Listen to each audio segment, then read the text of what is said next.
नमस्कार मित्रांनो, ऑटोमॅग युट्यूब चॅनलवर आपल्या सर्वांचं सहर्ष स्वागत। तर आपल्यावर अजून एक मित्र आहेत आपले रिक्षावाले, त्यांना आपण विचारणार आहे। अनेक जण सांगतात 2000 होतो, 2500 होतो, 3000 होतो। तर आपण आता चालू केलेले ग्राउंड रिपोर्टवर जाऊन ग्राउंडवर रिक्षावाल्यांशी संवाद साधायचा आणि खरी परिस्थिती जाणून घ्यायची। तर त्यासाठी आपले मित्र आहेत, हे बघा। दादा, नाव काय तुमचं? नमस्कार, राम लोहार। आता हे आपले मित्र आहेत राम लोहार, ते पण रिक्षा चालवतात डेली। तर किती वाजता धंद्यावर येता तुम्ही? सकाळी 7-8 वाजता येतो धंद्यावर, संध्याकाळी 6 वाजेपर्यंत 7 वाजेपर्यंत करतो धंदा। साधारणपणे 1400-1500 कटाकटी होत असतात तेवढे पैसे, 1400-1500 रुपये। अच्छा, मग डेली रोजचा 2-2500 होतो का? हे रिक्षावाले असे इंस्टाग्रामवर व्हिडिओ वगैरे टाकतात? नाही, ती काय पूर्ण नालायकपणा आहे सगळा। ते डेली होत नाही तेवढं? नाही, तेवढं होतच नाही। तुम्ही सकाळी 8ला येता, 6ला जाता, 8 ते 6 मध्ये कमीत कमी किती धंदा होतो? 1400-1500 धंदा होतो, त्यातलं 300-350 रुपये सीएनजी जातं। आणि रोज होतो तेवढा अशी काही गॅरंटी नाही? नाही, रोज होतो असं काहीच नाही। कधी 900-800। आणि बुकिंग आता भाडे पण कमी झालेले आहे। हे बघा, ही भाडे भरपूर झाले। हे बघा, बुकिंग वाजते, आता हे उलट दिसतो तुम्हाला। 3.5 किलोमीटरला 50-51 रुपये द्यायला लागलाय रॅपिडोवाला। तर या अशी परिस्थिती आहे। बुकिंग वाजतात का दिवसभर? रॅपिडो तर एकदम भिकार चोट झाले बघा आता। रॅपिडो एकदम भिकार चोट आहे, खरा विषय सांगायचा। आता काय कराल ना, हे कॉम्पिटिशन खेळतात, हे ओला, उबेर, रॅपिडो। आता ही कोणच बुकिंग उचलत नाही। एवढं जर कमी रेट असेल तर कोण बुकिंग उचलणार आहे? आता आम्ही किती वेळ झालो आता इथं नाशिक फाट्याला, आज शनिवार आहे, 1 तास झालं नाशिक फाट्याला बुकिंग नाही। तर लोक म्हणतात 2-2 हजार होतं। अरे जर बुकिंगच पडत नाही तर कुठून 2000 आणणार आहे? काय आहे अवघड आहे। या अशा रिक्षावाल्यांबरोबर मत काय तुमचं या अशा रिक्षावाल्यांच्या बद्दल? नाही, अशा रिक्षावाल्यांबद्दल तर काय बोलावं शब्दच नाहीत पुढे तर आपल्याला बोलायला।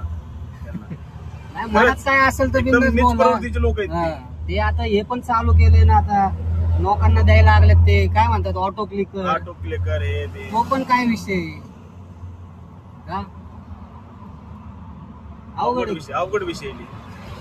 तर अशी ग्राउंडवर आपण सगळ्या रिक्षावाल्यांची माहिती घेतोय की होतो का बाबा एवढा धंदा। तर पुण्यातली परिस्थिती एकदम वाईट आहे, अत्यंत वाईट परिस्थिती आहे। एवढे परमिट झालेत, लोक कामाला पण जातात, ते रिक्षाचे परमिट घेतात, ते काम करून धंदा करतात, ते येता जाता बाबा सीएनजीचं निघतंय, भाजीपाल्याचं निघतंय, आणि आपल्याला कामाचे पैसे पण भेटतात। ते सरकारला पण सरकारच्या तिजोरीत 10-11 हजार रुपये परमिटचे पैसे जातात। त्यामुळे सरकार या गोष्टीकडे लक्ष देत नाहीये। पण ज्या रिक्षावाल्यांनी रिक्षा घेतलेल्या आहेत त्यांचा तरी धंदा व्यवस्थित झाला पाहिजे का नाहीये? काय म्हणताय? मग काय, अहो लोक पार्ट टाइम दुसरीकडे कंपनीत काम करून रिक्षा चालवतात, आम्ही दिवस रात्र करतो तरी होत नाही आमचं तेवढं।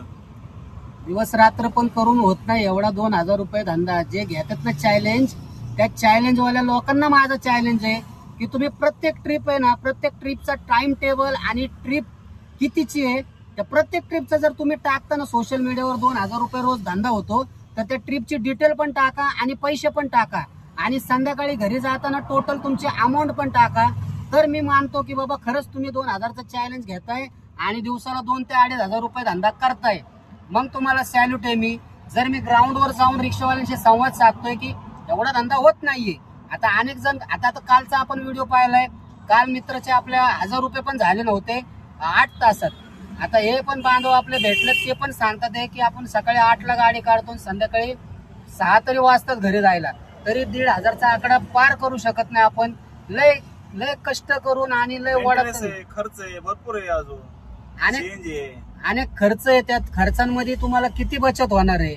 तर सांगायला सांगतात 2000, पण जर ग्राउंडवर धंदा 1500, 1200, 1300 ह्याच्यामध्येच खेळत असेल, त्यात जर गाडीचा मेंटेनन्स आहे, गॅस आहे, तुमच्या हातात राहतात किती पैसे? बरोबर आहे का ना? बाकीच्या पण गोष्टी आहेत का? ही अशी परिस्थिती आहे रिक्षावाल्यांची सध्याची।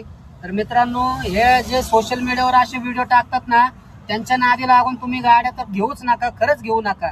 आणि तुम्ही गाड्या घेत असाल तर मग तुम्हाला रस्त्यावर आल्यावर कळेल की धंद्याची परिस्थिती काय आहे, आणि उगाच चुकी झाली याचं ऐकून गाडी घेतल्यानंतर त्याला शिव्या देताल। आज तुम्ही त्याची पूजा करता की तो सांगतो तुम्हाला 2000 धंदा होतोय, उद्या तुम्ही गाडी घेऊन पस्तावल्यानंतर त्याला शिव्या देताल. हे असं रिअलिटी आहे मित्रांनो. बघा, तुम्हाला जर घ्यायची असेल, तुमची इच्छा आहे, मी कुणाला असं जबरदस्ती करत नाही की बाबा गाडी घेऊच नको, की मी कुणाचं गचुंडी धरलेलं नाही की गाडी घेऊ नको. फक्त आपलं काम आहे सांगायचं की ग्राउंडवर धंदा किती आहे आणि किती लोक कमवतात आणि कसं कमवतात, किती वडाताण करावं लागते जीवाची.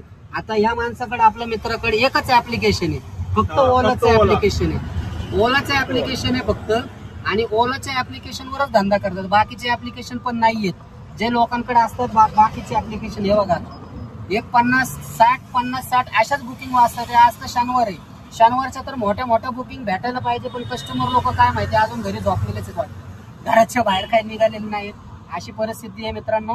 जर तुम्हाला घ्यायच्या गाड्या, तर तुम्हाला काय वाटतं बघा, विचार करून घ्या. आपण घेऊ नका गाडी, घेऊ नका. आणि तुम्ही व्हिडिओ बघताय, 4 व्हीलर वाले पण सांगतात की 4 व्हीलर घेऊ नका, रिक्षावाले पण सांगतात रिक्षा घेऊ नका, स्वतः रिक्षावाले सांगतात तरी तुम्ही रिक्षा घेताय ना.